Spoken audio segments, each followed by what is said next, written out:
Good evening. My name is Stephen Berry, and this is the Stephen Inquisition. There are 3 rules on the Stephen Inquisition. Number 1, I will interview anyone about anything they like. Number 2, guests have the option of ruling out topics they will not discuss. And number 3, I will grill each guest to ensure they know what they're talking about and get to the truth at the bottom of the discussion. If you would like to be on the Stephen Inquisition, to appear as a guest, just email mrberrynz@gmail.com. Will you survive the Inquisition? Thank you to my supporters on patreon.com/mrberry, Mr. Berry, Bruce Carley, Robert Tucker, Mike McCormick, and Mega Mike. You can also contribute one-off and recurring payments on PayPal at mrberrynz, or on crypto.com, mrberrynz, $paystring.crypto.com. I'm assured that that's an extremely difficult, pain in the ass way of doing it, but I also believe that my guests are the most intelligent guests on the internet, so I'm sure you'll be fine. My guest tonight is Christopher Coker. He's a 44-year-old father of 4 residing in Tauranga. He presently works in the hemp industry with a particular interest in the housing and medicinal sectors, and he is the Aotearoa Legalise Cannabis Party candidate in the Tauranga by-election. And I knew I'd screw that up, but... No, there we are. We're there. Christopher, good evening. Good evening. First of all, 90 seconds. Sell to the audience why you should be the MP for Tauranga. Well, 90 seconds. I don't need the entire 90 seconds. My name is Christopher Coker. I represent Aotearoa Legalise Cannabis Party, and the entire 49% of the registered voters who voted in favour of the referendum that cannabis should at least be decriminalised. So I am here standing for a single party policy, Aotearoa Legalise Cannabis Party, and I stand here to represent, once again, myself as a medicinal cannabis patient and every other person who may need their endocannabinoid system fixed by the ingestion of cannabis medicines. So there I am. That's what I'm bringing to the plate. Go ahead, Stephen. Fantastic. Now, I presume you've taken part in some of the candidate debates during this campaign. Given how racist the Tauranga electorate is alleged to be, when you're introduced as the candidate for the Aotearoa Legalise Cannabis Party, do any of the audience members yell, "It's called New Zealand"? No, not at all, not at all. We do have a few mispronunciations of the Aotearoa word. Sometimes I mispronounce it myself. So much as yourself being a second veteran to Australia, I'm sure some of the Aboriginal names on signposts get you a little bit stumbled. But as long as you make a good attempt without interruption, I mean, and it's only education and learning, where this language was stolen off the local native Aboriginal people of Aotearoa a long time back, and if we remember, whipped across the knuckles and told not to speak their native tongue. So it's just not fair. And no, nobody here in the alleged racist Tauranga steps up and says, "It's not Aotearoa Legalise Cannabis Party, it's New Zealand Legalise Cannabis Party." So no, we don't have that kind of segregation, but no, we are still demonized due to our wanting some form of demon drug accepted on street level or in common ground. So I'm so delighted to hear that. You hear the worst of some parts of Tauranga based on the actions of a tiny minority, and of course I suspect those aren't true anyway. Just going over the basic, I mean, the policies of the Aotearoa Legalise Cannabis Party, I imagine, have not changed a huge amount over the last couple of decades? Not at all, Stephen. We're still fighting for the local homegrown, easy access, affordable medicines. So what the government, we are taking small steps forward. So like you say, we are moving ever so close to what we set out to have. Decriminalized, legalized, accepted tolerated, not just tolerated, but accepted that there are a fair amount of citizens in this country, like in your country, that are using medicinal, recreational, and spiritual cannabis. We've got industrial cannabis here, which we have fought for. And it is just one thing that you in Australia are a little bit step ahead, having 200,000 registered medicinal cannabis patients. And at this stage, I believe 60 to 70% of them are currently active. So that's, near on 120,000 people that are consuming medicinal cannabis in Australia. You're a little bit ahead of us, and we just want to catch up. I've taken medicinal cannabis for my sciatic nerve. I've got a herniated disc, and I've recently just had it removed. And I take medicinal cannabis, and now it's prescribed to me by the government, and it's all good. But we've been fighting for that, and we should have let food be thy medicine and medicine be thy food. We all know that an apple a day keeps the doctor away. But I personally fear that the doctors don't want to have to re-educate themselves around cannabis medicine, and they might be happy with handing off herbal cannabis medicine to the herbalists. And I know from a fact, speaking to the naturopaths, that they are willing to take up cannabis medicines as they've taken up natural medicines. Natural herbal medicines is their thing. And it's just a shame that the government still haven't allowed them yet, through their scriptures, the rights to prescribe the drug of choice to some patients in this country, which is cannabis medicine. And so that's why I'm here standing up as a cannabis patient, cannabis advocate, willing to put my face in the limelight to say enough's enough, and let my people grow, as Moses once said. So, no preaching to the choir. A lot of people know that, you have to stand up on your own 2 feet and do what you have to do to provide for your family. And I'm not suggesting anybody does any illegal activities, but in right of protest and in right of act of the United Nations Declaration of Human Rights and the rights to the scientific and medical advancements of society, we here with the internet, and thanks to this connection, we're talking from Australia to New Zealand, live streaming to whoever else is watching around the world, that we have knowledge, and we have shared knowledge, and we have shared experiences, and governments can't crush us or oppress us or stop our voices. They might control the mainstream media, but thanks to people with small voices standing up and uniting, we're getting and bringing it together. So thank you for this platform, Mr. Barry. And yeah, back to you on that one. Oh, my pleasure. I actually only moved to Australia during the travel bubble about a year ago, but I had already planned to stay. I didn't get stuck here or anything like that. So you're probably a bit more informed on cannabis laws in Australia than I am. So in terms of legalisation of possession, growth and use, is this going to be laissez-faire, or does your party prescribe limits to each of these activities? We are willing to work with the current government. As you're well aware, party policies and what we stand for may or may not be achieved through the MMP system that's currently active in our country.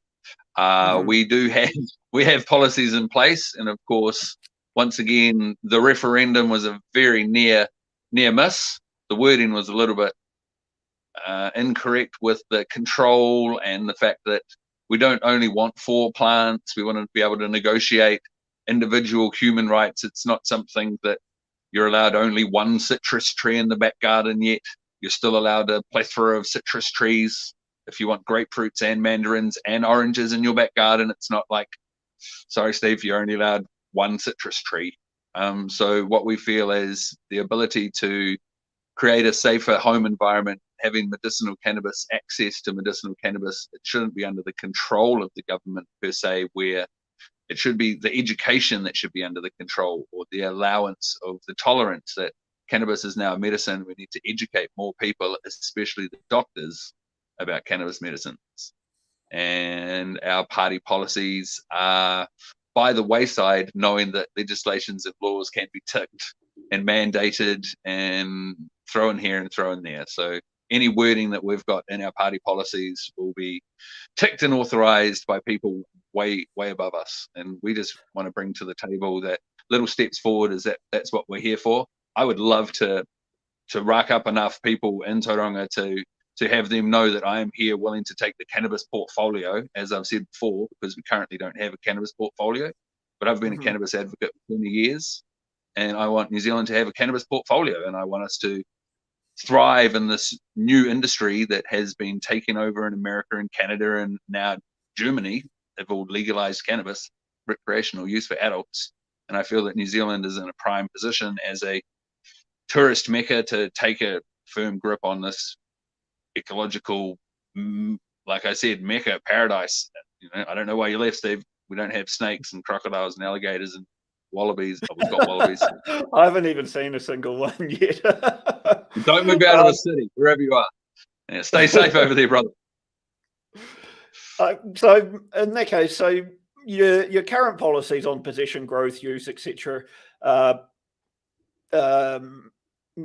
limited simply to, well, I guess you're selling a product to the New Zealand public in this case, and this is reform of cannabis laws, and it's like sticking a fancy supermarket in a very poor area. It doesn't matter how great your product is, if your audience isn't able to buy it, it ain't going to sell. So is this the strategy behind having some limitation on possession and growth and use at this stage?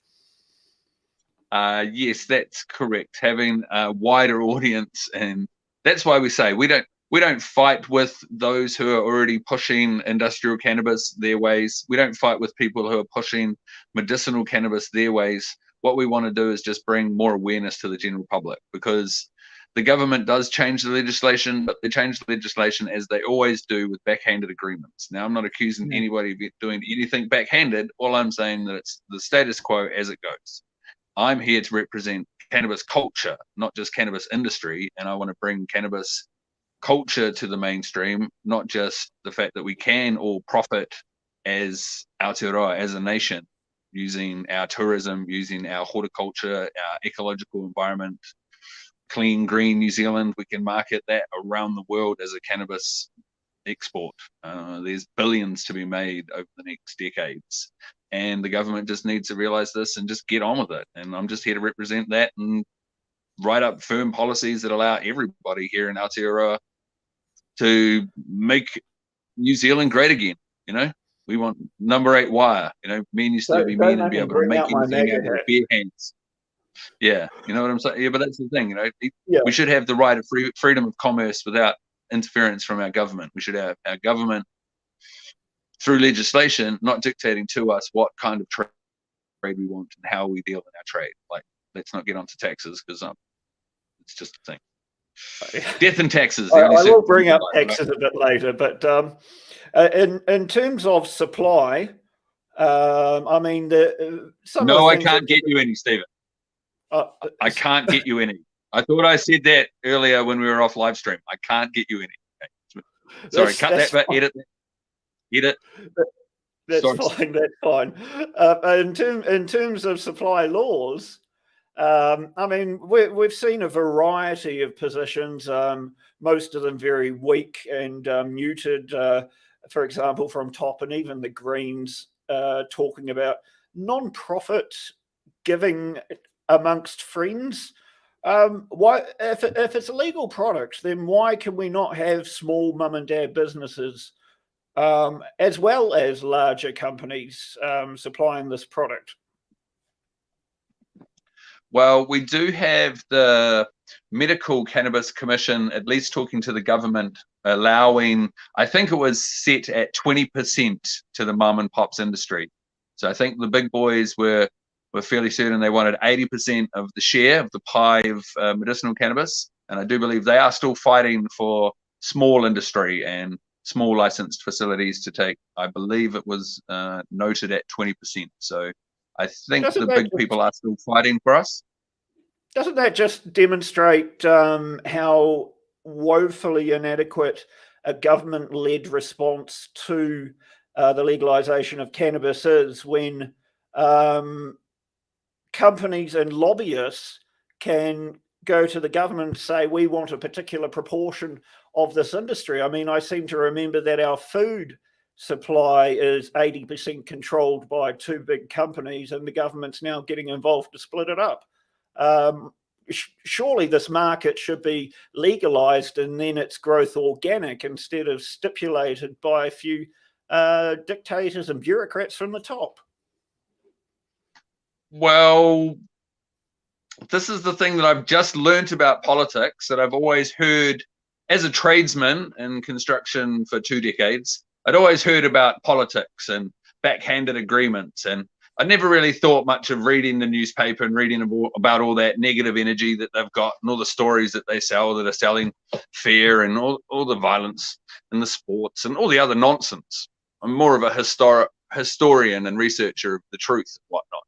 Conspiracy theorist, some people like to call us, but I like to a researcher. Anyway, upon researching many a fact and now standing forward as a politician, I've noticed that I've been asking people questions that would be questionable to my integrity in a backhanded governmental agreement where I'm asking for support from industry. So I feel, although it's not at all the same, but it is exactly the same, but on a smaller scale. You know, I'm asking for my people for support and however they can give it. And I guess that's just how it is. It's never been. I would differentiate in that because everybody's got the right to fund, to give donations to a person they want to be a representative, surely. But if we get to the stage where now an established government is carving up a brand new industry and issuing licenses and entitlements and quotas as to what they can have, I mean, this is Robert Muldoon idiocy, isn't it? I believe so. Yes, that's the top-down thing. So, as earlier stated, recently the government has handed over $13 million of the taxpayers' keepings to a private company down in the South Island to increase medicinal cannabis and increase an industry here in Aotearoa, and to write a entry-level notebook of how ease of access for the local farmers to get into medicinal and I'm assuming recreational cannabis in the Marlborough region, because it was likened to the wine industry and bringing the profits of the wine industry and the craft market of farmers bringing cannabis medicines, craft cannabis medicines to the Marlborough industry. It sounds to me that they are lining up for the recreational export industry, and the farmers down in Marlborough will be happy to be spending the $13 million investment in how to entry level get into cultivating cannabis that has recently, up until now, been called a weed. So we could all imagine anybody and everybody being able to cultivate cannabis and not needing $13 million of tutoring from the government. But it is a good thing to show that the government is interested in medicinal cannabis. I'm just not too sure why they didn't share that $13 million around the already 26 known medicinal license holders and give them a $500,000 grant to individually say, well, thank you all for getting into the industry. Some of you are a bit more struggling than others, and I'm sure as a government we can all help you out and democratically give you all a sharing of this investment. So that's where I stand. I'm not convinced that given the widespread availability of cannabis for decades in New Zealand, given how the quality of it has become so much, don't like to use the word stronger, but it's certainly is much more varied, and there's a lot more inventiveness, etc. I mean, there's no shortage of people who know how to make grow good cannabis to make money. Do we need to subsidise this at all? Couldn't we just legalise it and let the entrepreneurs get on with it and get out of the way? Could we do what Thailand just did, legalise it and hand out seeds to every citizen that wants to cultivate seeds on behalf of the government to start up a medicinal cannabis operation that won't be messed with? They were hanging people not only 2 years ago for cannabis possession. They flipped their law following other laws around the world. Other nations are taking grasps of the cannabis movement, and their initiative was to flip it straight around and offer any citizen in the country that wants seeds to cultivate for sale back to the government. So Well, I don't know. That's a that's flippity bizarre. flop of baby you heard of. Yeah, I mean, it sounds like a dream, except I just wish the government would bloody not get involved. Because I would want to move on to some examples of legal markets just a little bit later. Yes. Just a couple of your other policies that I've managed to get prior to tonight. A MedPot card. What is this exactly? How's this different from a prescription? Well, these are the things. Our policies, a MedPot card is a prescription now. So this initiative has been taken up by the Auckland Patients Group Initiative, also the Auckland Green Cross. They will give you a MedPot card, which is pretty much your photo ID to say that you may have cannabinoids in your system, and if tested, THC might show up in your system, and that should give you non-judgment under the Medicines Act. Impairment needs to be enforced using heavy motor vehicles, not just cannabis and THC in your system and your blood levels. So your MedPot card or your licensed prescription card given only by certain medical agencies, because your right as a medical patient is secrecy between you and your doctor. I have that under my understanding of the law, to have roadside testing and then have to come up with something that's proving your medical uses of prescription medicines is contradictory to the law in my interpretation. So yeah, but the MedPot license or the MedPot, we then go and legalise it anyway. Is the MedPot card just a temporary step on the road? Yes. I know if I ever got blood tested for work, I'd probably test positive for amphetamines because I have ADHD. I don't have it. I guess I could just show them my packet of pills or something. But okay, so MedPot card's a temporary step on the road because, yeah, as far as I could see, it didn't really make a lot of sense in it once we get to a destination where cannabis is legal. It's small steps in between to say that the human who is consuming cannabis medicines know why. They've got informed consent. They know why they're taking cannabis medicines. They're choosing to use it as a medicine. And so they're just forming an alliance under an initiative of a contract between society and an agreement amongst peers, where we've all chosen that cannabis is our medicine of choice, and we all agree that it's safe between us and our experiences are valid, and unity is key, I guess. So yeah, that was our strength in numbers. Where are we up to on the medical cannabis laws? I understand that technically you are allowed to grow some plant for yourself, but it's all very foggy, isn't it? No plants for yourself. You are not allowed to grow plants for yourself.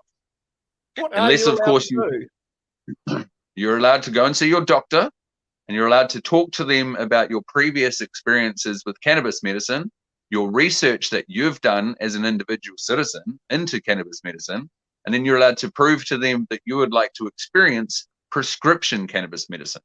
So once you've convinced your doctor that you would really, really, really like to try cannabis medicines because it's worked in the past, and your doctor is willing to, agree that yes, you should have cannabis medicines for your sleeping disorders, I believe it has worked for people with ADHD,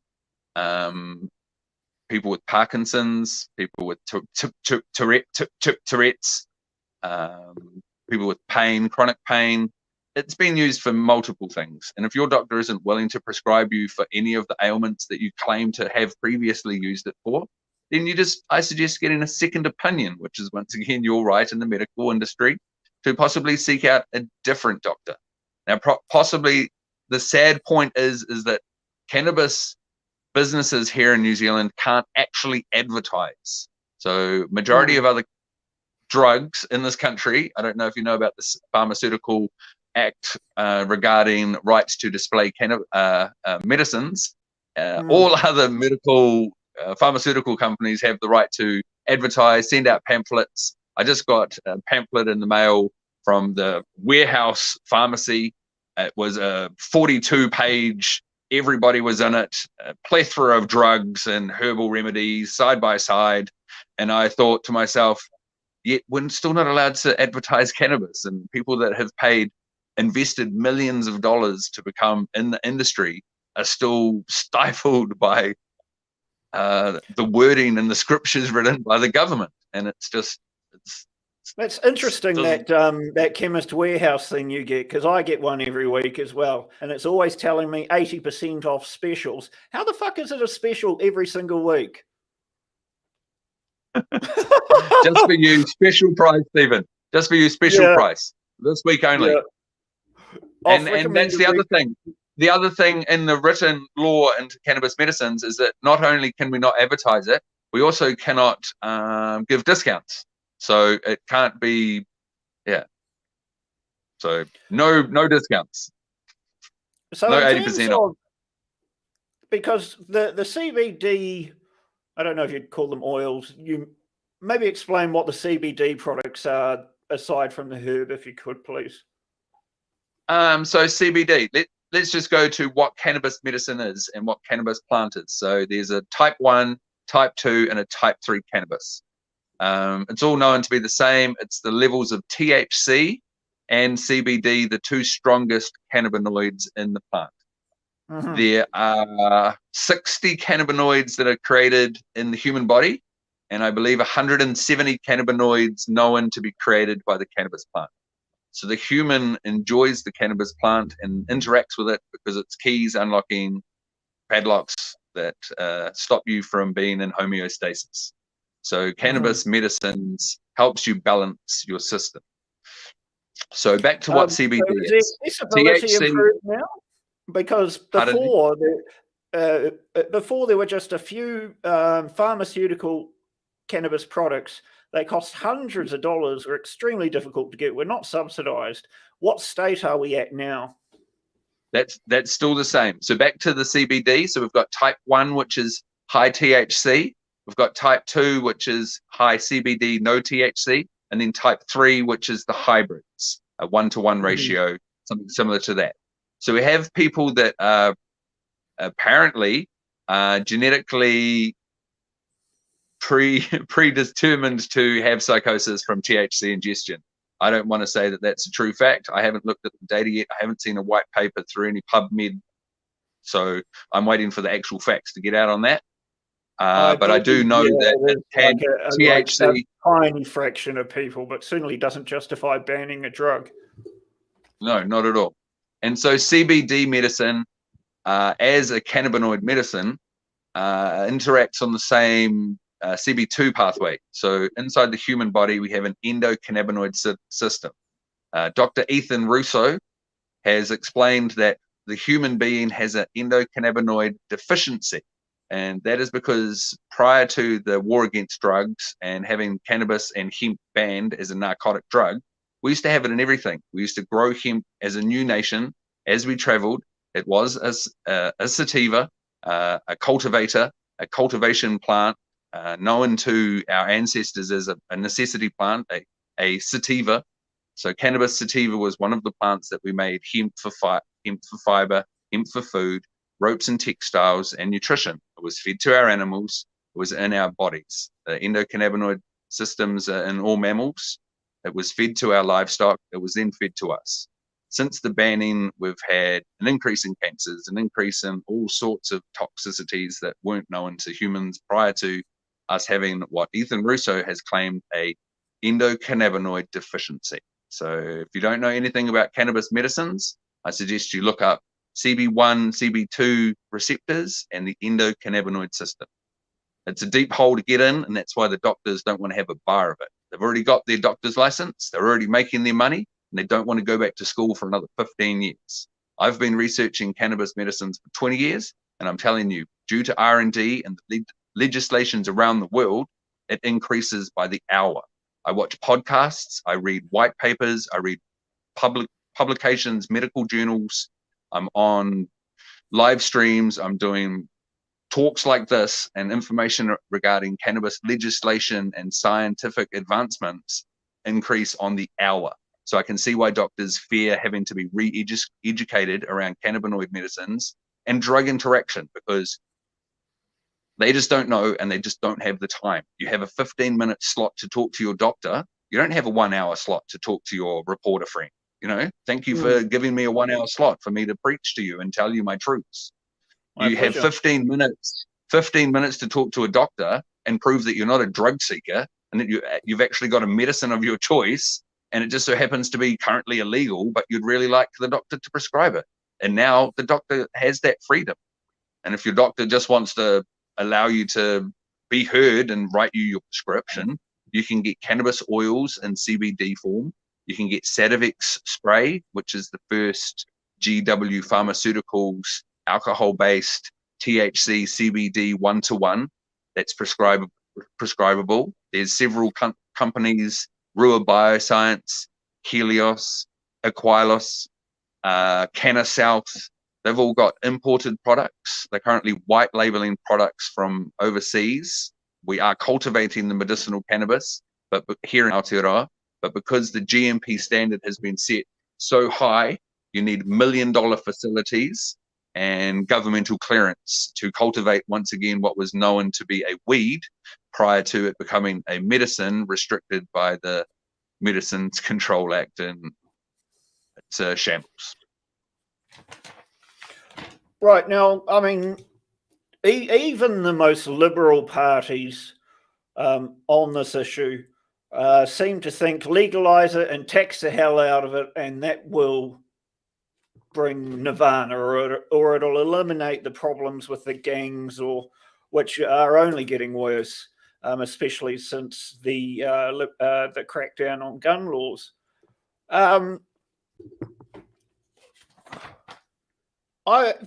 Does Aotearoa Legalise Cannabis Party have a position on what tax, if any, there should be, how high it should be, and what should be done with it? Well, personally, I believe there should be some form of health and education tax put upon it, only just to give me a figure? form part. Can you give me a figure? GST set at 15. Let's just keep it at that. The government plays with numbers. I was born before GST was invented, and then it was invented, and then it's gone up, then it goes up, then it goes up some more. So I'll just stick with 15% as GST. Personally, my policy on foods, fresh fruits and vegetables should be like our mother nation and have tax-free fruit and veg, but that's another issue. Ours is a single policy party. I'm only trying to push the taxation of cannabis, and I would push it, but I would use those taxes. How much simpler having one rate of GST is for cannabis, but you want to change it on fruit and vegetables. In Australia, you won't believe this. If you get a plain glazed bun from a bakery in a supermarket, there's no GST. If it's got no glaze, but it's got cream, it attracts GST. If it's glaze free with cream, it's got GST. If you go to a cafeteria and have any form of bun whatsoever, they all attract GST. It is a fucking mess. Surely just, I mean, yes, GST is tougher on some people on low incomes, but it's so incredibly simple to measure, to implement, for people to pay. Perhaps that's just the best process we could do, because I will very shortly move on to some of the taxation strategies in some other jurisdictions, and I'd like to get your feedback on those. Okay. Yeah, well, the taxation system and commerce is obviously a thing that we all argue about. That's why I like farmers markets. I like the fact that food to plate, you know the farmer, you know he's selling you a product, and you can go eye to eye, whatever the price is, and the government shouldn't really interfere. I mean, they're going to have to take a small slice of the pie, and with the medicinal cannabis, they can have their 15% on that. All I'll be enforcing is that money is to go into education and healthcare, and to allow the discussions of cannabis and cannabis psychosis. GST currently generates, I mean, the information from the government on the internet is always about 2 years behind, but it currently generates just over $20 billion. Do you have any estimates at this stage of the size of the cannabis industry were we fully legalized with a regulated market supplying it, people free to grow it, possess it, use it. What estimates are we looking at the moment? I can't bring up any numbers offhand, but looking at parallels with Colorado, the state of Colorado and the city of Denver, you could look at some beautiful parallels there. Can't bring any, like I said, can't bring any numbers off the top of my head. Sorry about that. Okay, but it's big money. Like even the smallest amount of taxes from this new industry is going to only bring positive repercussions. Taking taxable dollars off gangs for a start, and not allowing the government to threaten general populace taking control of their own healthcare, like freedom of choice. If you want to have citrus in your back garden and apple trees in your back garden and your own fruit and vegetable cultivation going in your back garden, that's what I endorse. And I also want you to cultivate cannabis as a food, as a nutritional substitute to wheatgrass. Cannabis is a weed. You should be allowed to cultivate it outside, bring it inside, and put it in your juicer and enrich your endocannabinoid system. Well, if we were going to, just pull a figure out of somewhere, say $2 billion industry, so that would generate $300 million in GST, and company tax would be about $600 million. So we've got $900 million in tax revenue there. Now, we could possibly cut other taxes, or we could cut company tax, or we could cut GST. Though you're advocating that we fund more on drug education. I'm not sure how much we fund on drug education, because it's just done in so many different ways through so many different channels, on Ministry of Education, Ministry of Health, the police. How much drug education do we really bloody need? Seriously, how many people don't realize that inhaling a drug into your lungs, which is done by burning it, is kind of bad for you? California, when they legalized it, part of their citizens initiated referendum required that a proportion of the taxation from cannabis went into education. And now the cannabis industry there is taxed so heavily, it's actually destroying it, and and the gangs are laughing. Do we really need to be putting that much into drug education? Or what do you think we need to do more compared to what we're doing now? So the heavy taxation you speak about in California that's crushing the market is because they tax the farmer so heavily. Before he even gets his product to market, his taxes on his bare land is taxed on a potential rate. And so farmers are unfortunately taxed heavily because it is cannabis. And so the government has thought that they'll put 5 different taxations all the way through. They are now suggesting that they remove the tax from the farmer and only have it at the retail end, because the retail end are pushing the prices at the farmer. They gave out far too many licenses and have allowed manipulation of the market through what's sitting on the front of the counter. Are probably just symptomatic of too much bureaucracy, surely. And yes, the heavy taxation, along with being the heavy taxation and the wide number of people in the market, just doesn't make that sustainable. So it's probably not so much a licensing issue, is it? It's more of a taxation and an over-regulation issue. Yes, and an over-licensing issue.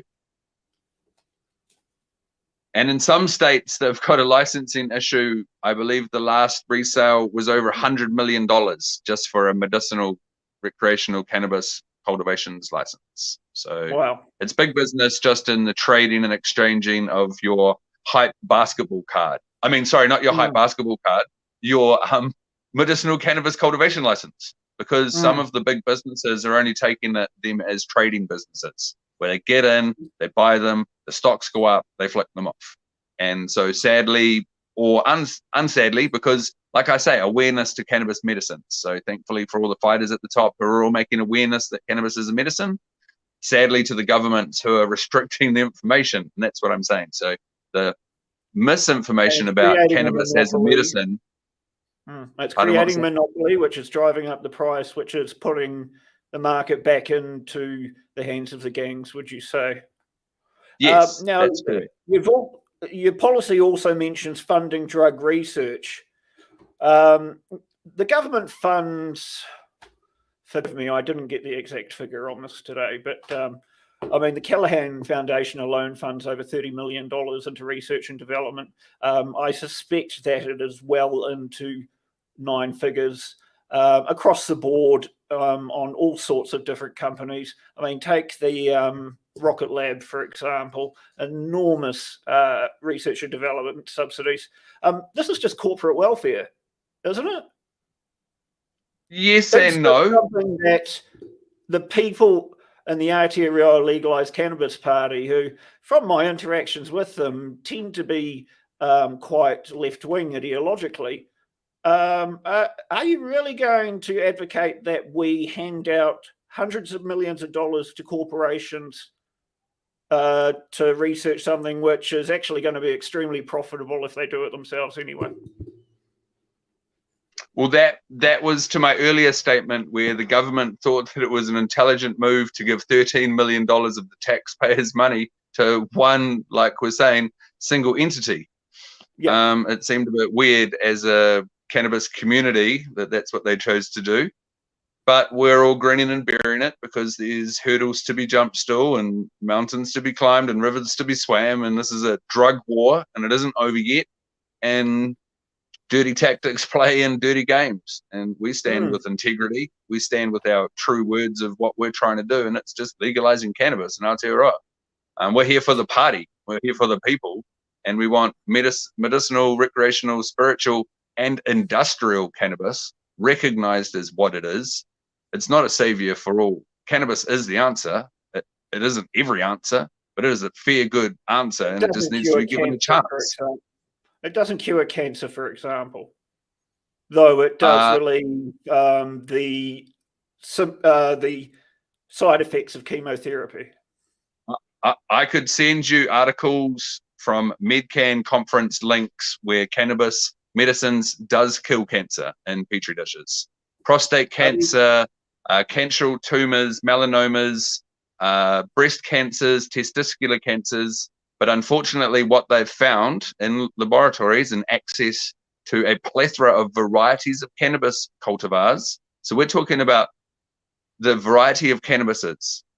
You've got fruits for vegetables. There's bananas, pears, passion fruits, kiwi fruits, gooseberries, strawberries. You know what I'm talking about. There's a plethora of fruits. So cannabis is the same.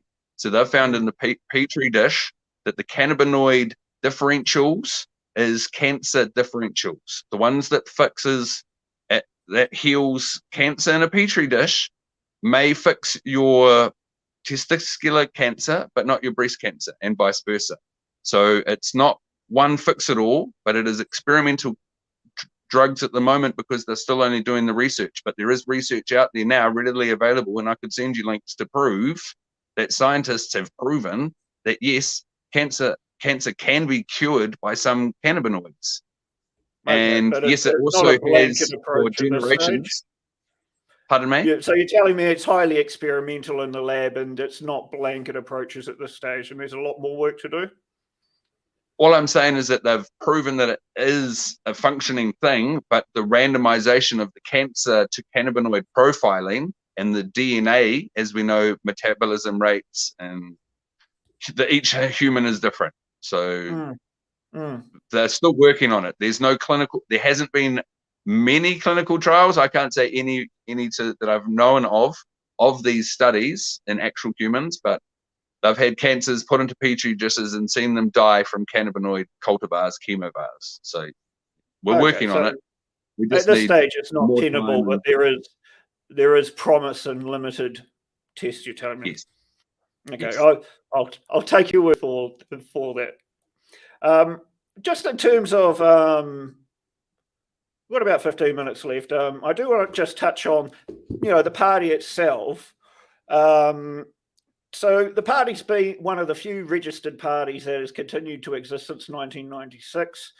The others would be ACT, Labour, New Zealand First, National, maybe Social Credit. I mean, very small number. That is a success in itself.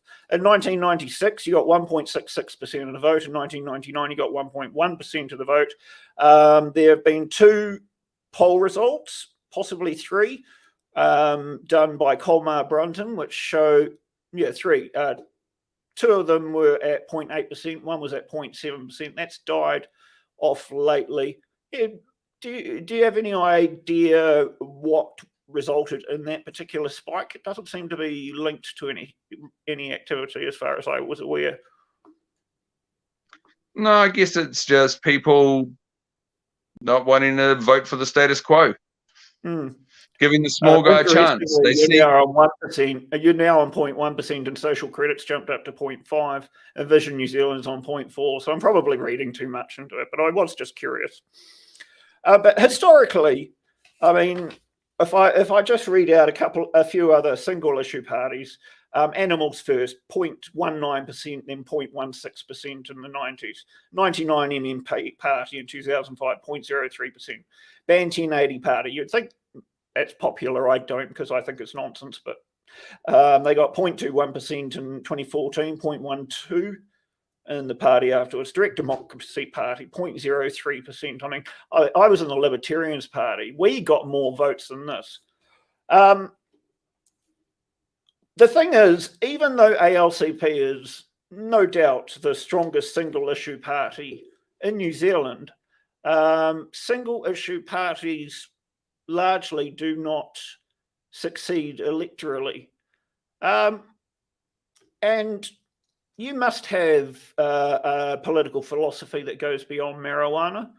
I would hate to be lazy and assume that you would fit into the Greens, but that there seems to be a trend of that happening in the past. Why not join another party that's not a single issue party, has the potential to get a lot more votes and greater potential to get elected and make a difference in that manner? You're speaking to the path that Nando Tanchos took, stepping through our... Yeah, there's been two of them, and I was only asked to step into this party as a tradesman, as a father, as a genuine citizen of Aotearoa, to step up to the plate and swing my bat at the balls that come. And I honourably took up bat at the plate, and they're pitching fast balls at me and spinning balls at me. They curve balls sometimes. I don't know what's happening majority of the time, but as a single party policy, and my statement of cannabis is the answer, I'm here for the health, the mental health, the nutritional health, the industrial welfare, the housing crisis. It's all cannabis is the answer. I can bring cannabis to all industries through my decades of research and experiences and contacts. It's not what you know, it's who you know. And we've got hundreds of thousands of job opportunities available to us if we allow this industry to be allowed to be what it is. So come on, New Zealand, get behind the good old Kiwi spirit. So are you more of a lobby group that uses the electoral system as a platform to get your issue visible, as opposed to a group seeking to actually be elected to Parliament? That would be having to be a question for upper management. Myself, I would love to represent all of my citizens in the House of Parliament. I've watched parliamentary TV, and I would sit in the House of Government with a lot more respect than the other people. Sorry, order of the House. Right, yeah. I mean, it's downright disrespectful. I mean, I've done fifth form debating, and when the Speaker of the House says sit down, be quiet, everybody in the House should sit down and be quiet. Everybody should turn up to work. People shouldn't be not allowed to turn up to work because what they're reading in the House doesn't seem to be important to them. They all should just turn up to work. I want to see a full House every single time for Parliament. And I want to see respect from the politicians who want to be politicians, no doubt, as do I. I want to be an elected politician into the House of Representatives standing on the platform of cannabis. I never dreamed that that's what I wanted to be, but that's what I've been offered. and I've accepted it. And I wear the badge now as a cannabis candidate, and I will speak and represent for the 49% of the country who spoke in favor of the referendum of legalizing cannabis in our country. So that's what I want to do. That's what I'm standing up for. Now, I don't suppose you know off the top of your head. I mean, I haven't touched the shit for probably 15 or so years. What does an ounce cost in New Zealand these days? Do you know? Current street price is anywhere between 250 and 500, depending on what you know in the season. Mm-hmm. So seasonally, we've just recently harvested. So all of the outdoor weed will be moving at 250 an ounce.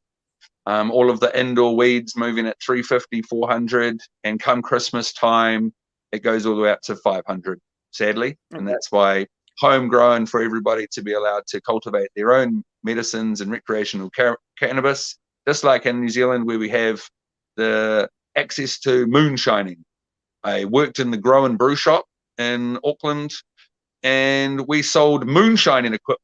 When our American visitors came in to get some vaporizing equipment, they were astounded to see giant stainless steel vats that they could moonshine it. And I said to them, yeah, but we can't legally cultivate cannabis in the grow tents that we've got upstairs. That's still illegal. But yeah, no, we can definitely sell moonshining equipment. Those are vases on the shelf, and don't you dare smoke anything but tobacco in those pipes. Yes, that's correct. You know the story. You've worked in a vape shop as well. I worked in one of those shops with the legal highs and shit a long time ago. Very quickly over just a couple of costs here, conscious of time. So Colorado is currently on average $377 an ounce, New Zealand dollars. They have 15% tax on supply to stores, 15% retail tax, 8% local option tax. So it's a 38% tax. If it weren't for that, it would be $2.32 in New Zealand. Connecticut, a 0.625 cents per milligram of THC in a flower tax. Is that even practical? No, not at all. Just not at all. Isn't it? Yeah, yes. Percentage taxes on THC or cannabinoid profiling would just get beyond ridiculous. And it changes at each stage, doesn't it? It changes when you cultivate, it changes when you harvest, it changes when you dry, it changes when you cook. Okay, yeah. This is why the doctors are sad to prescribe it, because it's unstable. The cannabinoids change through decarboxylation, where the molecules of the cannabis lose a hydrogen molecule and change. Therefore, interaction with the human changes. So yes, it ages and cures just like fine wine and fine whiskies. So the palate and the terpenes change. It changes its nodes and therefore changes its aromatic flavors, therefore changing its experiences. That's why doctors, once again, don't want a bar of it. Then we go to Maine, the flower, which I assume is a good bit that everybody wants anyway. $20.93 New Zealand per ounce, plus a 10% retail tax. So $4.17 with tax, $3.45 without. I mean, that's prohibitively expensive, I would think. And as you mentioned before, California, $10 an ounce on top of a 15% excise tax, on top of a 10.75% sales and use tax, on top of a 15% licensing tax. And that worked out at 400 New Zealand dollars per ounce. Right. Where the farmers in California are only getting wholesale price of 600 American dollars a pound. And there's 16 ounces in a pound. There you go, son. Ridiculous. I mean, I learned a lot about the imperial system today. So that's a 32 markup. Right. So the growers, as worldwide, the growers don't get as much as they'd hoped for when it goes to retail. So that's why I like the farmers market idea, small mom and pop shops, craft connoisseur cannabis. I want analytical testing. There's systems in place now where you can run your cannabis through a chromatography machine and have your cannabinoids and terpenes certified with a a certification of analysis, printable, agreeable, and if you're a person of integrity, you should be able to give that with your ganja and say, this is my good ganja, this is my certification of accreditation, and look how good it is. It even says it's fly on the printout. Do you want to come back to my shop? It's good. You know, bad shops will close down, bad medicines will close down. We want free market, we want open market, but we want taxation through people running dairies and running businesses, and running compassionate smokable lounges. It's achievable. It's been achievable around the world. I was going to ask you about things like that, and just save me the effort now, because when we had Legalise legal, and when we moved on to the so-called synthetic cannabis, which was originally quite safe until it got banned, eventually you might have 3 or 4 shops in a suburb, and everybody's just queuing up at the shop and smoking around it and causing all sorts of shit. So I'm glad that you mentioned that point. We've got about 5 minutes left. Couple more things I want to go over. So we recognise that the prohibition of cannabis brings worse health incomes. It makes crime worse. It enriches the gangs. It's stretching police. It's leading to offshoots such as gun crime, etc., as gangs fight to keep a hold over their patch. Could the same be said for cocaine, heroin, and methamphetamine? Yes, but those drugs cause serious harm to our citizens. Cannabis is now a known medicine. It causes no harm other than the harms opposed by its governmental scriptures. So I want gangs not to be in control of drugs that are socially harmful and dangerous, but I don't want people to take heroin and not get the mental support that they need.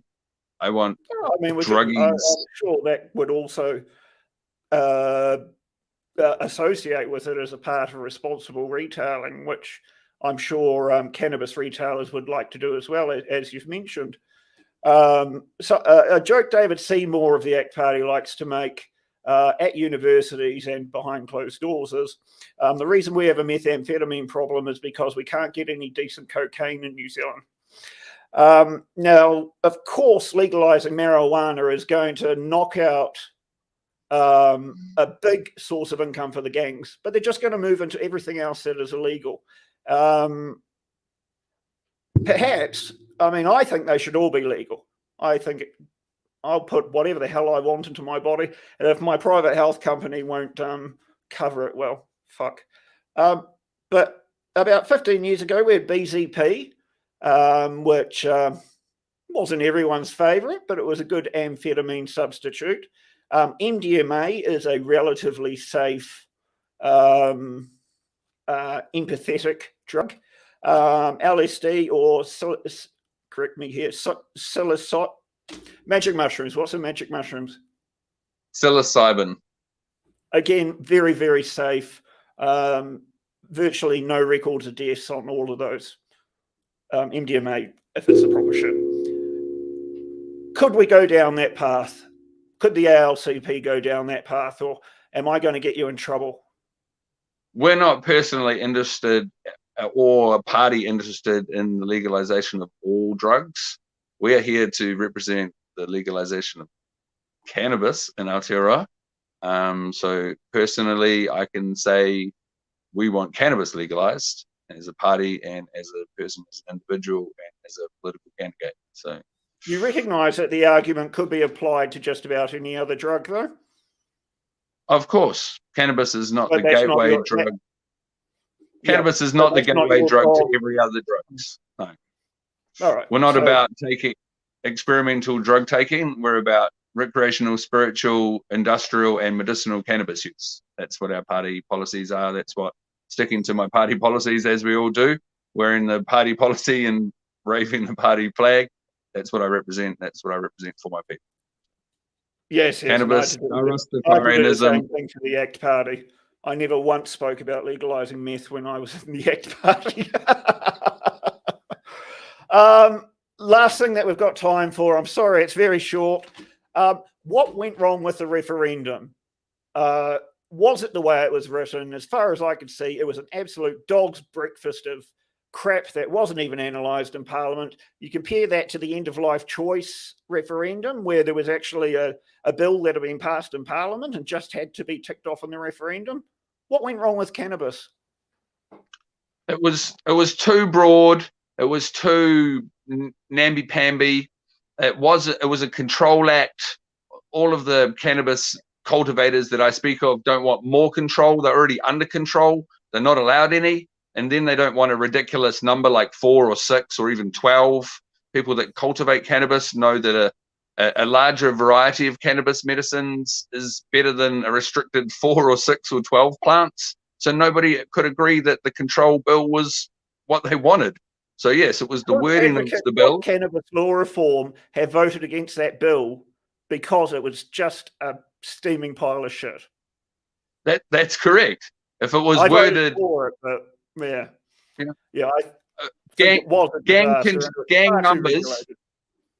Although gang numbers are only 8,000 strong in the drug industry, they told their people, so I've heard, to vote no because it would close down their shops in their industry, and they accuse us, the legalization of cannabis parties, to not be doing what's right for them as gangs, to remove cannabis out of their market. They don't want that. So they're all opposed, and if they're telling their people to be opposed, then that's just... And so I believe that the numbers were down strictly on influence and disinformation and wrongful wording. So, Christopher Coker, you have survived the Stephen Inquisition. Good evening. Thank you. God bless and